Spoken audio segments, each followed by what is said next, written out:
Please sit back, relax, and welcome Soonmin Pearlman, presenting What You Think, You Become, my attempt to eliminate stress.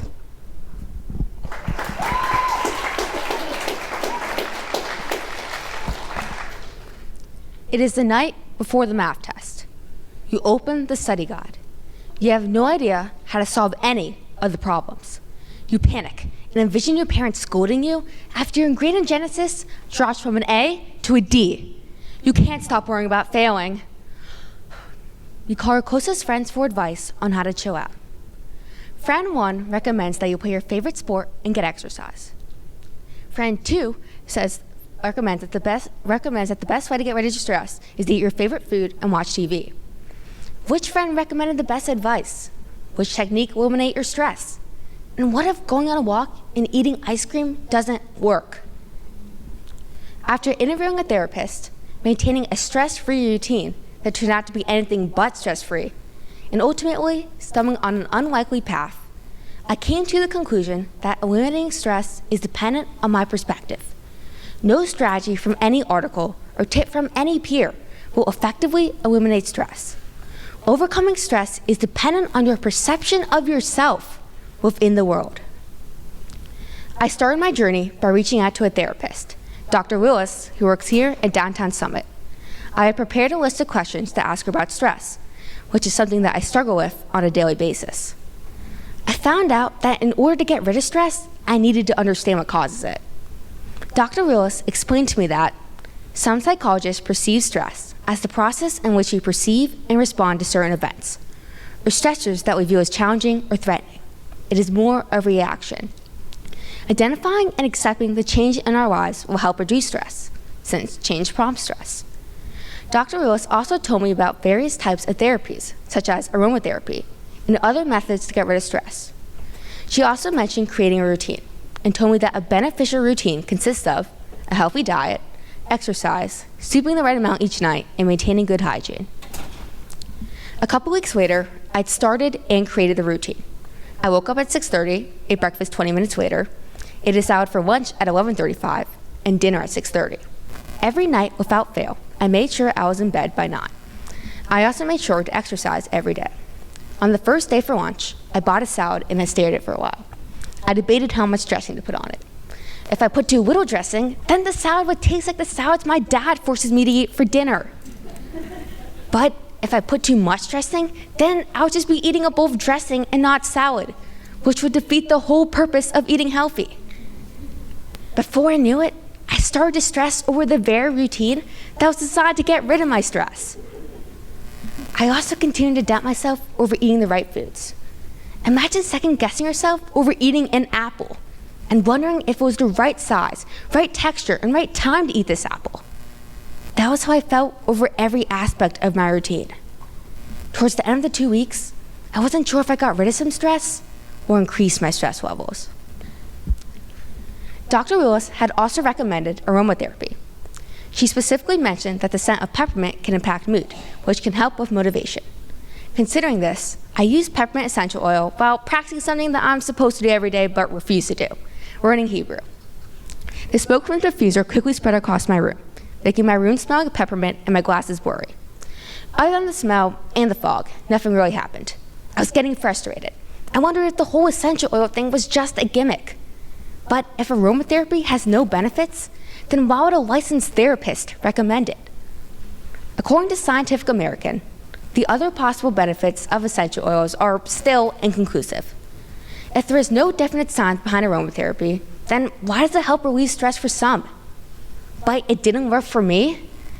My experience using the scent diffuser reminded me of the routine. Both techniques were not helpful, even though I 100% thought they would be. It had to be my fault for why none of these techniques were working, right? Throughout my own experience, I found that I wasn't able to get past my own negative thoughts. And if I don't have trust in myself, how can I have trust in my own actions and choices? Just as I was about to throw my hands up in the air and retreat to a giant bowl of ice cream and trade Hebrew for the most recent episode of Survivor, I stumbled upon a strategy by reading a book my dad had bought me years ago. Wide Awake, A Buddhist Guide for Teens by Diana Winston. For the longest time, I didn't get any further than the first page. I had already considered that my mindset was partially responsible for the poor results on the routine, and I knew that Buddhism has a lot to do with mindset. So I decided to give the book a chance, and I started reading and reading and reading. Through the book, I discovered the Noble Eightfold Path, the path to enlightenment. I realized that the path can be applied to daily life, and the way we understand perspective and its relationship with stress. As in the name, the Noble Eightfold Path features 8 steps.